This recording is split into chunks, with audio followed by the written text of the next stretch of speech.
Semenanjung. Di Asia Tenggara, ini Aceh. Aceh ialah orang Campa yang kalah. Mereka sedang membentuk satu kerajaan yang besar. Ketika zaman Osmaniyah, mereka menjadi tentera yang paling kuat di Asia Tenggara. Aceh satu-satunya bumi yang tak pernah dijajah. Oleh sebab itu, mereka memiliki kepahlawan Melayu asal daripada Campa. Hari ini kalau lihat bangsa pahlawan, carilah orang Aceh. Mereka tidak akan menyerah kalah. Dan perempuan mereka pun menjadi pemimpin yang hebat. Mereka tak akan menyerah kalah. Bahkan apabila di zaman era moden, mereka tak tunduk pada Jakarta, sehingga Jakarta tunduk pada mereka. Hebat perjuangan orang Melayu Campa yang asal. Oleh sebab itu kita lihat Osmaniyah memilih Aceh sebagai gubernur untuk mewakili Osmaniyah di sebelah timur. Bendera yang digunakan oleh Aceh ialah bendera Osmaniyah, yakni bulan bintang yang warna merah putih, itulah warna Osmaniyah. Melaka juga dijadikan sebagai hub yang kedua. Utama ialah Aceh. Melaka ketika Sultan Mansur Shah dilantik untuk menjadi gubernur yang kedua. Dan mereka juga bersama-sama untuk membantu Osmaniyah. Dan rupa-rupanya alam Melayu ini ialah sebahagian daripada Osmaniyah.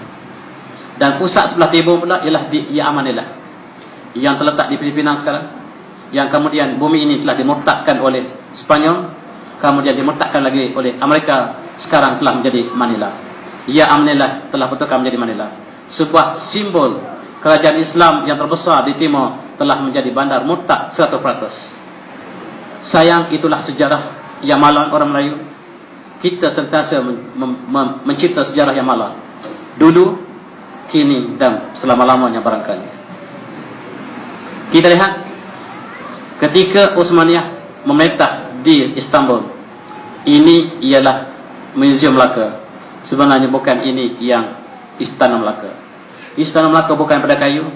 Mengikut Portugis, Istana Melaka ialah di antara istana yang terbesar di dunia ketika itu, yang mengalahkan istana di Portugal. Portugal itu asalnya Andalusia, yang namanya Portugal.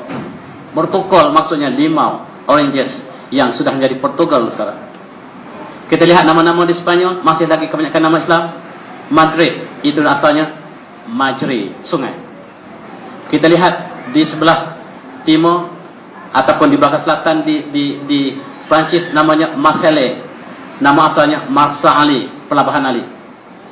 Oleh sebab itu Malacca, tadi kita sebut Malaga, Malacca, Lisbon, dan nama-nama yang ada di Spanyol masih kita boleh trace dalam bahasa Arab, menunjukkan sejarah yang gemilang. Islam bertapak di situ 700 tahun dan membina Eropah daripada zaman kegelapan menjadi satu zaman era yang agung. Dan inilah bendera Osmaniyah.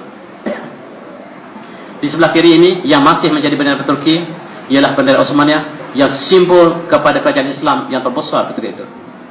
Dan bendera Aceh ialah bendera yang sama, cuma diletakkan pedang.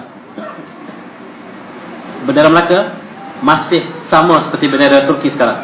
Melaka ketika Sultan Melaka masih menggunakan bendera yang sama. Bahkan Filipina juga menggunakan bendera yang sama. Maksud kita namanya itu kerajaan Sulu. Dan di Maluku, Al-Muluk, nama sekarang Maluku, juga kerajaan Islam yang menggunakan bendera yang sama. Maksudnya kita adalah Osmaniyah.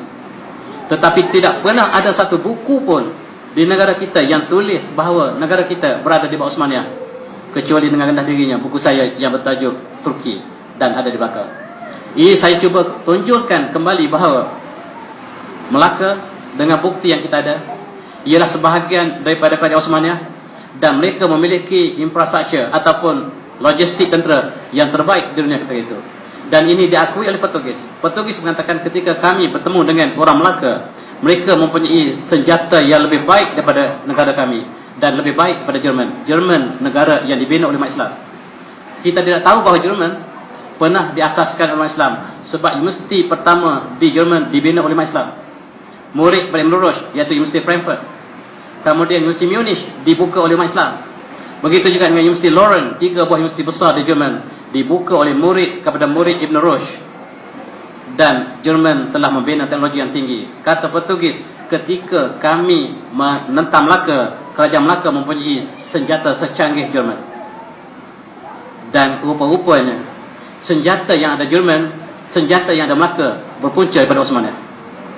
Itulah kekuatan umat Islam ketika itu. Umat Islam bukan jatuh kerana senjata, tetapi Kota Melaka tidak rubuh, tapi Kota Melaka dirubuhkan daripada dalam. Pengkhianat yang sentiasa berlaku dalam sejarah Melayu.